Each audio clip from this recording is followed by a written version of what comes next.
someone looked you straight in the eye and told you your entire marriage was nothing more than a fantasy, what would you do? Because that's exactly what happened when my wife stared at me, smirking, and said, "Don't be dramatic, it's just a fantasy." Something inside me snapped. She had no idea I'd already seen everything. No clue I knew about the messages. No awareness that I was 1 second away from walking out of her life forever. And as she laughed in my face, I did the one thing she never expected. I slid my wedding ring off my finger and tossed it across the room. The instant it hit the floor, the sharp clink cut through the room like a blade. My wife, Emma, froze. For the first time, her arrogant confidence faltered. She opened her mouth, confusion flooding her features, as if she finally realized this wasn't a game she could manipulate. But let's rewind 48 hours, because that's when everything started to unravel. It was an ordinary Thursday evening when her phone buzzed on the kitchen counter. She was in the shower, so I picked it up, assuming it was her mother calling at the usual time. But instead, a message preview appeared from a contact labeled C Fantasy. At first, I dismissed it, thinking it was some silly nickname for a friend. But the preview read, "Last night was wild. Same time tomorrow." My blood ran cold. I opened the chat. Messages, photos, voice notes, months of conversations. And what burned worse than the affair itself wasn't the cheating. It was the way she spoke to him. How she described their nights as real, while calling our life together routine. I didn't blow up immediately. I stayed calm, strategic, screenshotted everything, saved it in a hidden folder, and waited. The next evening, she got dressed like she was about to walk a runway. Red lipstick, high heels, perfume she hadn't worn for me in years. She said she was meeting coworkers. Hours slipped by. Midnight passed. No sign of her. I stayed awake, planning, thinking, preparing myself. Morning came, and she strolled in humming like she'd been at a spa.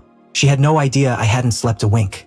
I made breakfast, kept my calm, listened to her drone about work stress. Blank expression. I wanted her to feel safe, right before shattering the illusions she'd been spinning. Finally, that evening, I asked directly, "Who is C Fantasy?" She shrugged, and then she said it. The words that lit a fire in my soul. "Don't be dramatic, it's just a fantasy. Just a fantasy." All the nights she stayed out, the secret names, the smudged lipstick photos, the messages calling him the one who truly understood her. Just a fantasy. I walked up to her, calm, too calm, slid the wedding ring off my finger, and dropped it on the floor. She flinched. When she bent down to pick it up, I said, "Don't touch what you've already thrown away." Her face went pale.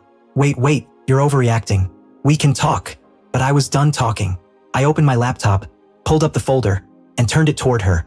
Screenshot after screenshot, message after message. Color drained from her face. "Where did you get this?" she whispered. "You made it easy," I said. "You always do." She stuttered, sobbed, tried to blame me, tried to explain it as just an escape. But there's one truth cheaters never grasp. Once trust dies, the relationship dies with it. I packed my bags. She trailed me through the house, sobbing as if performing for an invisible audience. "Please don't go. I can fix this. It was just a fantasy." I was finished. She broke down completely, but my revenge wasn't only leaving. I went to the living room, grabbed the wedding photo she cherished, set it on the table, and beside it, placed the printed screenshots. The last page held one simple note. "You turned our marriage into a fantasy. I'm choosing reality." I walked out. 2 weeks later, I got a message from an unknown number. It was C Fantasy himself. Emma had told him I'd ruined everything. He replied, "Bro, she lied to me too." I blocked her. The fantasy she was so proud of, gone. Her lover, gone. Her marriage, gone. And that wedding ring, still lying on the living room floor, exactly where I left it, the symbol of choosing myself over her lies.